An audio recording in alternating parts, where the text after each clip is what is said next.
Welcome to vision and navigation. आज हम पढ़ने वाले हैं एंडोक्राइन सिस्टम के बारे में। एंडोक्राइन सिस्टम से पहले हमने नर्वस सिस्टम के बारे में पढ़ा है, डाइजेशन सिस्टम के बारे में पढ़ा है। डाइजेशन सिस्टम में हमने क्या पढ़ा था कि कुछ बॉडी का जो फूड है, बॉडी में जो भी हम फूड इंटेक करते हैं उनमें कुछ केमिकल सब्सटेंस हमारी बॉडी अपनी तरफ से भी ऐड करती है डाइजेशन के लिए। वही नर्वस सिस्टम के बारे में हमने पढ़ा कि जो नर्वस सिस्टम है वो एनवायरमेंटल बाहरी जो कंडीशंस है उनसे कॉप अप करता है और हमारी बॉडी को उसके अकॉर्डिंगली बिहेव करवाता है। अब एंडोक्राइन सिस्टम क्या है? एंडोक्राइन सिस्टम जो है वो है केमिकल मैसेंजर्स का। इसमें केमिकल्स जो है वो सीक्रेट किए जाते हैं, रिलीज किए जाते हैं हमारी बॉडी के द्वारा। और हमारी बॉडी के द्वारा उन केमिकल्स को कौन रिलीज करता है? ग्लैंड्स। कौन होते हैं वो ग्लैंड्स होते हैं जो कुछ केमिकल सब्सटेंसेस सीक्रेट करते हैं, जिन्हें हम कहते हैं हॉर्मोन्स। ठीक है, different hormones work for different sites. हर एक हार्मोन का एक पर्टिकुलर फंक्शन होता है। वह हार्मोन उस फंक्शन के अलावा या एक या दो फंक्शन खाली परफॉर्म करता है, उसके अलावा वो कहीं जैसे ब्लड में मिक्स है तो ब्लड से एक जगह से ब्लड के साथ अगर वो बॉडी में कहीं जा रहा है तो वो रास्ते में कोई और फंक्शन नहीं करेगा, वो अपनी टारगेटेड साइट पे जाएगा। तो वो कौन है? हॉर्मोन्स होते हैं और chemical substances which regulates our metabolic activities, जिसमें glucose, blood sugar maintain, glucose का डाइजेशन में क्या क्या प्रोसेस है, कैसे हमारी ग्रोथ होती है, ग्रोथ हार्मोन्स होते हैं उसके लिए, रिप्रोडक्टिव प्रोसेसेस के लिए अलग हार्मोन्स होते हैं, थिंकिंग, हमारे मूड स्विंग्स, और हार्ट जो कैसे फंक्शन करता है, हमारी हार्ट बीट्स को, जो भी हमारी बॉडी में केमिकल्स होते हैं, ब्लड के अंदर वाटर जो है वो कितना यूज होना है, मिल्क सीक्रेशन है फीमेल्स में, ये सारे जो फंक्शन है कौन करवाते हैं? हार्मोन्स करवाते हैं। अब ये हार्मोन्स कहाँ से सीक्रेट होते हैं? ग्लैंड्स में से। और वो ग्लैंड्स कैसे होते हैं? ग्लैंड्स होते हैं दो तरह के, एक्सोक्राइन ग्लैंड और एंडोक्राइन ग्लैंड्स। हम पढ़ेंगे एंडोक्राइन ग्लैंड्स के बारे में इस वीडियो में, बट एक्सोक्राइन ग्लैंड्स कौन से होते हैं? एक्सोक्राइन ग्लैंड और एंडोक्राइन ग्लैंड्स में क्या डिफरेंस है? एक्सोक्राइन ग्लैंड्स जो होते हैं उनमें डक्ट्स होती हैं, ओपनिंग्स होती हैं। क्या होती हैं? ओपनिंग्स, मतलब वो खुले होते हैं बाहर के लिए, उनकी डक्ट्स होती है, ओपनिंग्स होती हैं। एक बात। दूसरी बात, they don't release there chemicals or their liquids or their secretions into blood। वो ब्लड में सीक्रेट नहीं करते हैं। उनका जो सीक्रेशंस है एक्सोक्राइन ग्लैंड्स का डायरेक्टली ब्लड में नहीं होता है रिलीज। ठीक है। और एंडोक्राइन ग्लैंड्स क्या होते हैं? एंडोक्राइन ग्लैंड्स होते हैं, ये डक्टलेस होते हैं, इनमें ओपनिंग्स नहीं होती है। ठीक है। दूसरा, releases hormones directly into blood. ये इनके जो एंडोक्राइन ग्लैंड्स के जो सीक्रेशंस है, हार्मोन्स हैं, केमिकल सब्सटेंसेस हैं, वो डायरेक्टली ब्लड में रिलीज किए जाते हैं। ब्लड के अंदर, ब्लड के थ्रू ही वो, जैसे मैंने बताया कि केमिकल मैसेंजर्स है, तो एंडोक्राइन ग्लैंड से जो भी हार्मोन्स निकलेगा वो पहले ब्लड में मिक्स होगा और उसको पता है कि उसको कहाँ जाना है, उसका टारगेट साइट्स क्या है, और ब्लड के साथ वो उस टारगेट साइट पे जाके वो फंक्शन परफॉर्म करता है। ये हो गया एक्सोक्राइन और एंडोक्राइन में डिफरेंस हो गया दोनों का। ठीक है। ये डक्ट्स होती हैं इनमें, ये डक्टलेस होते हैं। They release there secretion, they don't release there secretion into blood and they release there secretion directly into blood. Exocrine के एग्जांपल्स होंगे टीयर ग्लैंड्स। ठीक है। स्वेट, सेबेशियस जो ग्लैंड है, पसीना लाने वाले वो, और सलाइवा वाला सैलिवरी ग्लैंड जो कि सलाइवा सीक्रेट करते हैं। ये ब्लड में नहीं जाते ना, हमारे ग्लैंड्स हैं, टीयर ग्लैंड्स हैं, स्वेट ग्लैंड्स है, सेबेशियस ग्लैंड्स जो है बॉडी में, और सैलिवरी ग्लैंड जो है, ये इनकी जो सीक्रेशन है कौन है? टीयर्स हैं, स्वेट पसीना है, और सलाइवा है। ये कहाँ जाते हैं? ब्लड में नहीं जाते, डायरेक्ट हमारी बॉडी के बाहर आ जाते हैं। तो इनकी, क्योंकि इनकी ओपनिंग्स हैं, ब्लड वेसल्स में नहीं है, बॉडी के बाहर है, और इनकी जो ओपनिंग्स है वो ब्लड वेसल में है, मतलब इनमें डक्टलेस है, इनकी ओपनिंग बाहर बॉडी के लिए नहीं है, ये ब्लड में डायरेक्ट सीक्रेट होते हैं। तो this is about exocrine and endocrine glands. अब हम पढ़ते हैं हमारे एंडोक्राइन ग्लैंड्स के बारे में। बॉडी में कौन कौन से एंडोक्राइन ग्लैंड्स होते हैं? एंडोक्राइन ग्लैंड्स में सबसे पहले हम हाइपोथैलेमस पढ़ेंगे। First is hypothalamus glands. ये जो है कहाँ होता है? हाइपोथैलेमस ग्लैंड जो है, you can see in this picture, it is present at the base of our brain here. So this is present at the base of brain near pituitary gland. Pituitary gland के पास present होता है। तो कहाँ होता है ये? First thing इसके बारे में हमने पढ़ी, present at the base of brain near pituitary gland. Pituitary gland के पास प्रेजेंट होता है। पिट्यूटरी ग्लैंड से एक स्टॉक से जुड़ा होता है, एक स्टॉक हाइपोथैलेमस ग्लैंड और पिट्यूटरी ग्लैंड जो है वो आपस में एक स्टॉक से रिलेटेड कनेक्टेड होते हैं, ठीक है, जुड़ा होता है। थर्ड, फंक्शन क्या है हाइपोथैलेमस ग्लैंड का? हाइपोथैलेमस ग्लैंड का फंक्शन है ये नर्वस सिस्टम को और एंडोक्राइन सिस्टम को, एंडोक्राइन सिस्टम में ग्लैंड्स आ जाएंगे सारे, pituitary gland, thyroid gland, thymus, parathyroid, ये सारे जो ग्लैंड हैं ये सारे एंडोक्राइन सिस्टम में आ जाएंगे। तो हाइपोथैलेमस का काम है सारे ही एंडोक्राइन सिस्टम के ग्लैंड्स को नर्वस सिस्टम से कनेक्ट करता है। ये नर्वस सिस्टम से उनको कनेक्ट कर देता है जिससे कि ये सारा फंक्शन हो चुके। तो किसके द्वारा कनेक्ट करता है? पिट्यूटरी ग्लैंड की हेल्प से। It links the nervous system and किसको? Endocrine system. एंडोक्राइन सिस्टम और किसके द्वारा? कौन करता है? नर्वस सिस्टम को और एंडोक्राइन सिस्टम को कनेक्ट करने का काम कौन करेगा? यहाँ पे पिट्यूटरी ग्लैंड करेगा, पिट्यूटरी ग्लैंड की हेल्प से। एंडोक्राइन सिस्टम थ्रू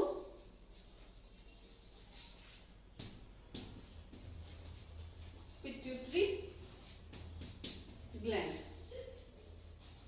ओके, ये हमने पढ़ा। क्या पढ़ा? हाइपोथैलेमस के बारे में रिवाइज करते हैं। Hypothalamus gland present at the base of brain near pituitary gland and it is connected with pituitary gland with the help of a stalk like structure, and it links the nervous system and endocrine system through pituitary gland। और इसका काम क्या है? Activate pituitary gland, hormones की concentration या फिर उनका amount को कंट्रोल करना, एक्सेस नहीं लीकेज, एक्सेस सीक्रेशन या लेस सीक्रेट हो रहा है तो उसको मेंटेन करवाना, कोऑर्डिनेट करवाना। So this is all about hypothalamus gland.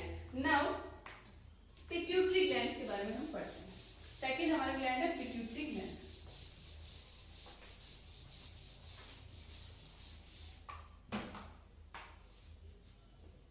Second one is pituitary gland जो है वो उसके दो लॉब्स होते हैं, anterior lobe and posterior lobe. Anterior lobe में मोस्टली जो हार्मोन्स है वो वहीं से रिलीज होते हैं। पोस्टीरियर लॉब से खाली दो हार्मोन सीक्रेट होते हैं, oxytocin and anti diuretic hormone. Pituitary gland, ठीक है, ये कहाँ प्रेजेंट होता है? वही हाइपोथैलेमस के पास प्रेजेंट होता है, present in the brain near the hypothalamus. और इसके काम क्या है? ये ऑल्सो कॉल्ड मास्टर ग्लैंड, ये मास्टर ग्लैंड भी कहलाता है।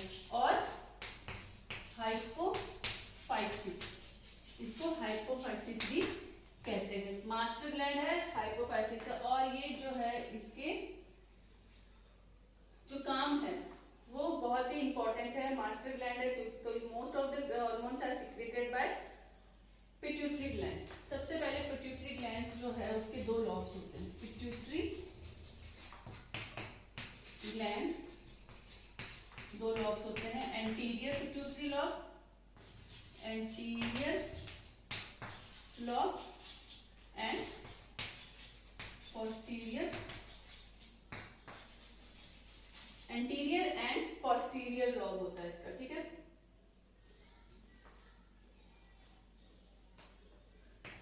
एंटीरियर लॉब जो है वो क्या सीक्रेट करता है? एंटीरियर लॉब सीक्रेट करता है फर्स्ट ग्रोथ हार्मोन। हमारी जो ग्रोथ है, हाइट है, ठीक है, ये सब ये कंट्रोल करता है हार्मोन, लिख दिया hormone. Growth hormone anterior lobe से सीक्रेट होगा, ठीक है। और हाइट के अकॉर्डिंग तो दैट मीन्स सेल डिवीजन है, हाइट का बढ़ना है, ये सब ग्रोथ हार्मोन करेगा। अगर ग्रोथ हार्मोन एक्सेस हो गए और ज्यादा हाइट बढ़ जाएगी, ज्यादा हाइट, जरूरत से ज्यादा हाइट बढ़ जाएगी तो वो कौन सी डिजीज कहलाती है? जाइजेंटिज्म। और अगर लैक हो गया, कम हो गए तो ड्वार्फिज्म, बौनापन, ठीक है, ये डिजीजेस हैं ग्रोथ हार्मोन के इरेगुलर होने की वजह से। Second one is after growth hormone there will be thyroid stimulating hormone, thyroid stimulating hormone. ये थायराइड को स्टिमुलेट करता है अपना थायरॉक्सिन और जो भी उसका हार्मोन्स है उसको रिलीज करने के लिए, ये hormone thyroid stimulating hormone. Third one is adrenocorticotropic, adrenocorticotropic hormone. इसको याद कैसे करेंगे? एड्रीनोकॉर्टिकोट्रोपिक, एड्रीनोकॉर्टिकोट्रोपिक हार्मोन, इसका काम है फैट और जो लिपिड्स है उनके मेटाबॉलिज्म में मदद करना, ठीक है, एड्रीनोकॉर्टिकोट्रोपिक हार्मोन। इसके बाद है एड्रीनोकॉर्टिकोट्रोपिक हार्मोन के बाद है prolactin, then follicle stimulating, luteinising, ये हार्मोन्स है जो हम पढ़ेंगे पिट्यूटरी ग्लैंड में। एड्रीनोकॉर्टिको हार्मोन के बाद हमें पढ़ना है सेकंड इज, तीन हो गए थे, चार, चौथा है प्रोलैक्टिन, प्रोलैक्टिन हार्मोन। ये हार्मोन क्या करता है? ये मिल्क हार्मोन जो है वो मिल्क प्रोडक्शन, इसमें फीमेल्स में after delivery of a baby, for feeding of a baby, the milk production is necessary and this hormone stimulate those mammary glands to produce milk. Fifth one is follicle, follicle stimulating, ये stimulating hormone। follicle stimulating hormone जो है वो females में ovulation और follicle जो tube होती है उसके डेवलपमेंट में हेल्प करता है। Follicle stimulating hormone stimulates the regulate the development of follicles and ovulation in females. Stimulating hormone, इसका फंक्शन क्या है? ovulation and follicle development of follicle. Next one is luteinizing hormone.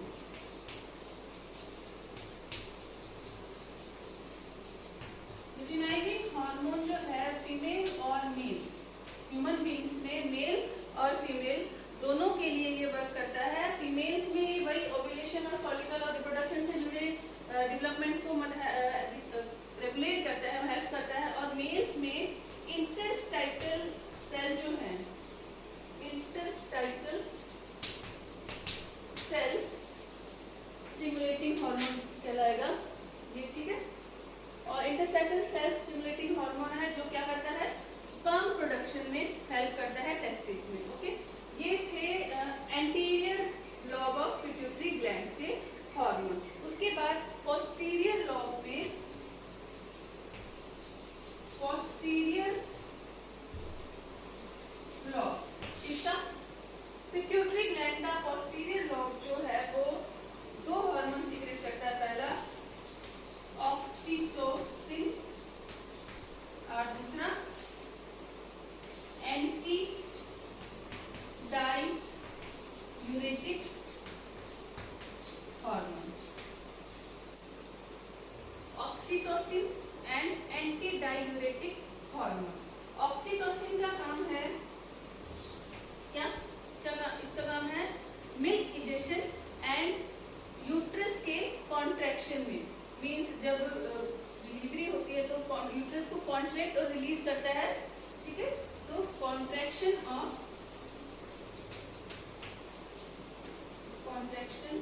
Of uterus at the time of pregnancy and second case milk egestion.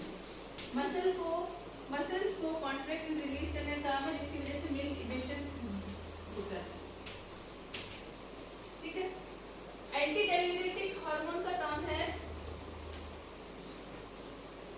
Control, it tells the kidney to conserve water, मतलब water को water conservation का काम है इसका हमारी body में, conserve water, उसके बाद में उसका प्रोसेसिंग करना। अगर बॉडी में या ब्लड में पानी की जो एक्सेस यूरिन, किडनी जो है वो एक्सेस वाटर का या ज्यादा पानी लेके यूरिन ना बना ले, उसको किडनी को कितना पानी यूटिलाइज करना है यूरिन बनाने के लिए, वो ये किडनी को बताता है, ये वाला हार्मोन, ठीक है, एंटी डाययूरेटिक हार्मोन। इसके बाद नेक्स्ट इज ये हो गए पिट्यूटरी ग्लैंड के एंटीरियर लॉब के और पोस्टीरियर लॉब के सारे हार्मोन। इसके बाद पिट्यूटरी, हमने हाइपोथैलेमस पढ़ा था और पिट्यूटरी ग्लैंड पढ़ ली, दो ग्लैंड पढ़े हैं अभी, तो इन पिट्यूटरी ग्लैंड्स के ही ये हार्मोन्स थे सारे, कंफ्यूजन नहीं रहेगा।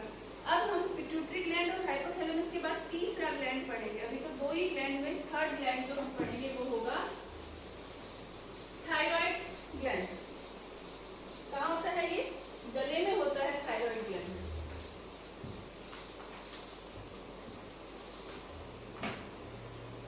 Third gland is thyroid gland, present in throat, neck में, ठीक है, गले में प्रेजेंट होता है। इसका काम क्या होता है, कौन सा हार्मोन सीक्रेट करता है ये? Thyroxine hormone. थायराइड ग्लैंड जो है वो एक थायरॉक्सिन हार्मोन को सीक्रेट करता है और दूसरा कैल्सीटोनिन,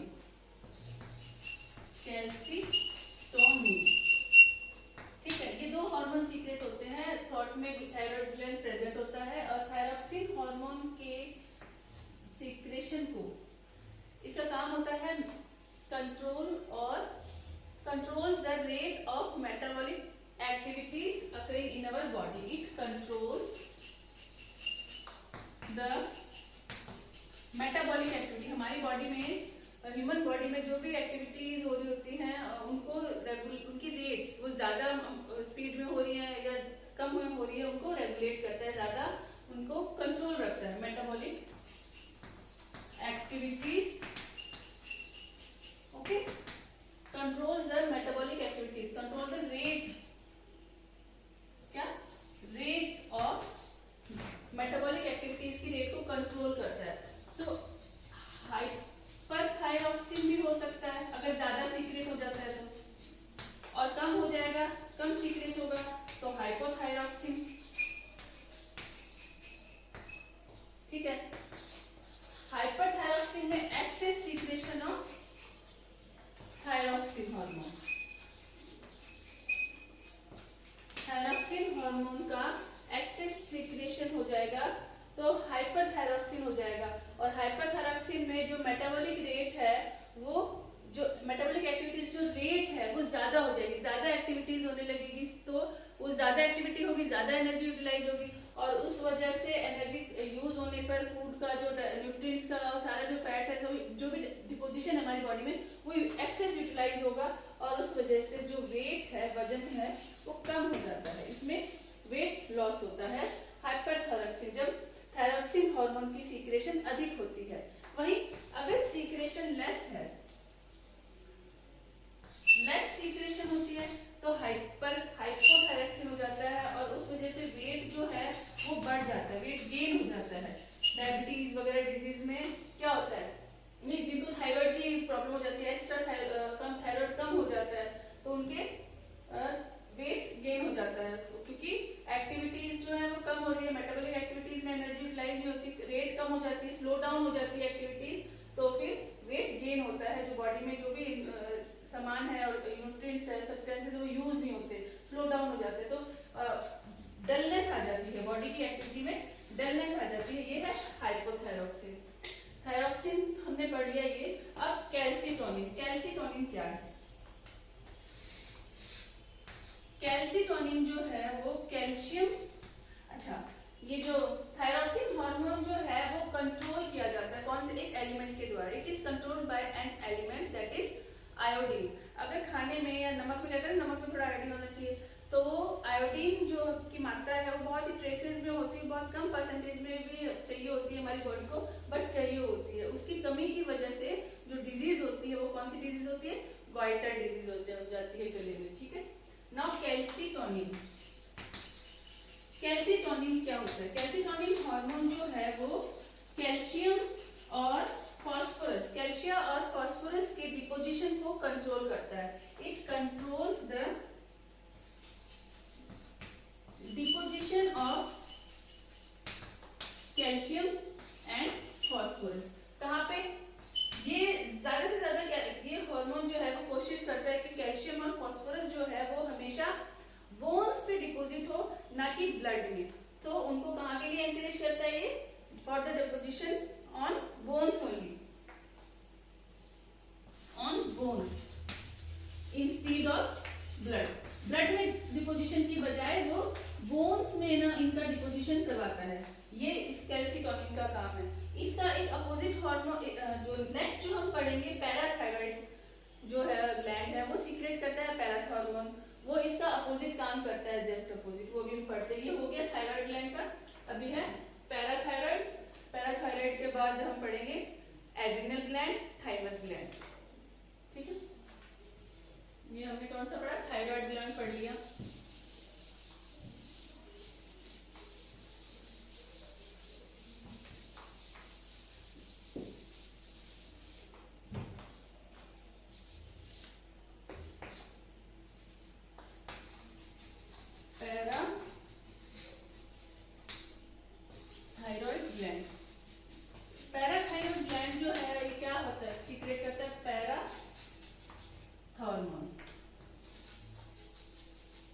ठीक है, इसका काम क्या है? वही कैल्शियम और जो फास्फोरस है उसका डिपोजिशन इन ब्लड, बोन्स की बजाय deposition of calcium and phosphorus in blood, और ये ब्लड में इनका मिक्सिंग करवाता है इनकी, ना कि बोन्स पे नहीं डिपोजिशन होने देता, ठीक है। ये हो गया पैराथॉर्मोन। उसके बाद है थाइमस। एक ये हार्मोन ग्लैंड है, एक थाइमस ग्लैंड। थाइमस ग्लैंड जो है वो इम्यूनिटी से जुड़ा हुआ है, ये हमारी चेस्ट में होता है इम्यूनिटी, और थाइमस ग्लैंड इम्यूनिटी सिस्टम को कंट्रोल करता है। किड्स में और जो बच्चे होते हैं उनमें ये ज्यादा एक्टिव रहता है, क्योंकि उनमें इम्यूनिटी सिस्टम कमजोर होता है, और जो एडल्ट्स हो जाते हैं बड़े होने के बाद थोड़ा इसकी एक्टिविटीज थोड़ा इनएक्टिव हो जाता है, बिकॉज इम्यूनिटी हमें डेवलप हो चुकी होती है। So it is related to immunity system present in chest. After this, adrenal gland, ये किडनीज के ऊपर होते हैं, दोनों किडनी के ऊपर एड्रिनल ग्लैंड्स लगे होते हैं, और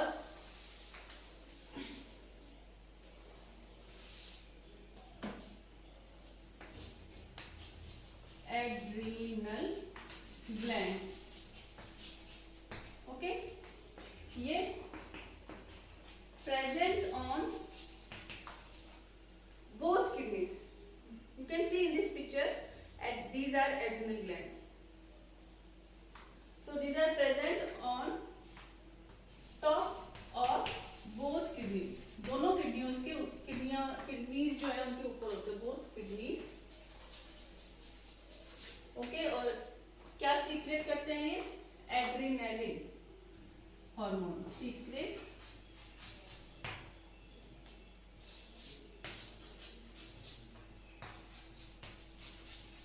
हार्मोन, ये हार्मोन को ये सीक्रेट करते हैं। Function of adrenaline hormone is to excite और हमारे इमोशंस को कंट्रोल करना, या हम किसी चीज को देख के अचानक से डर जाते हैं और हमारे हार्ट बीट बढ़ जाती है या शिवरिंग होती है, या हम किसी एनिमल्स को देख एनिमल को देख अचानक से कोई लिज़ार्ड को देख के अचानक जो हमारा रिएक्शन होता है उस वजह से बहुत देर तक हमारे हार्ट बीट जो है वो बढ़ी रहती है। तो वो सब किस लिए होता है? एड्रेनालिन हार्मोन्स की वजह से। इसलिए इसको क्या कहते हैं? इसको इमरजेंसी हार्मोन भी कहते हैं। इमरजेंसी के वक्त जो रिएक्शंस हमारे निकलते हैं, इमोशंस निकलते हैं, वो सब इसकी वजह से निकलते हैं। इमरजेंसी हार्मोन भी कहलाता है। और इसका टारगेट ऑर्गन इज हार्ट। इसका टारगेट ऑर्गन कौन है? हार्ट है, ठीक है। यह एड्रेनालिन हार्मोन के लिए। Next is pancreas.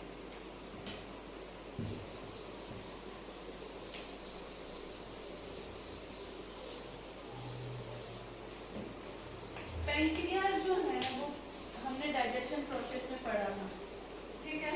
वो ये दोनों एंडोक्राइन और एक्सोक्राइन दोनों ही सीक्रेशंस करती है, पर फिलहाल हम एंडोक्राइन को पढ़ते हैं। इसमें ये इंसुलिन सीक्रेट करती है, एक हार्मोन, और दूसरा ग्लाइकोजन। इंसुलिन इसका मेटाबॉलिक, शुगर की मेटाबॉलिक रेट को ये मेंटेन करती है। शुगर का जो इंसुलिन का काम है शुगर लेवल को कम करना, decreases sugar level in blood. जैसे कई बार इंसुलिन, जब ये हार्मोन सीक्रेशन कम होने लगता है तो ब्लड में शुगर की मात्रा बढ़ जाती है, क्योंकि इंसुलिन नहीं होगा तो लेवल को कम, ब्लड में शुगर लेवल को कौन कम करेगा? तो ब्लड में शुगर लेवल बढ़ेगा और उस वजह से कौन सी डिजीज हो जाती है? डायबिटीज। डायबिटीज डिजीज में फिर ऊपर से इंसुलिन का इंजेक्शंस लेने होते हैं, ठीक है। और ग्लाइकोजन जो है वो शुगर लेवल को बढ़ाता है इन ब्लड, ठीक है। ग्लाइकोजन का ये काम है। नाउ अनदर हार्मोन इज, फिर इसके बाद जो हार्मोन बचते हैं वो है ओवरी एंड टेस्टिस। ओवरी का काम है ओव्यूलेशन, ओव्यूल बनाना, और टेस्टिस का काम है स्पर्म प्रोडक्शन। तो दोनों ही फीमेल और मेल में सेक्स हार्मोन इनके लिए रिलीज करेंगे और उनके बाकी जो फंक्शन होते हैं उनको sperm production and ovule production में ये हेल्प करते हैं। और भी रिप्रोडक्टिव डेवलपमेंट जो बॉडी में होते हैं वो फीमेल और मेल को आइडेंटिफाई करने के लिए ये उसके लिए रिस्पॉन्सिबल होते हैं। तो हमने जो पढ़ लिए वो है सभी एंडोक्राइन ग्लैंड्स हमने पढ़ लिए हैं। So that's all for this. Check my another video about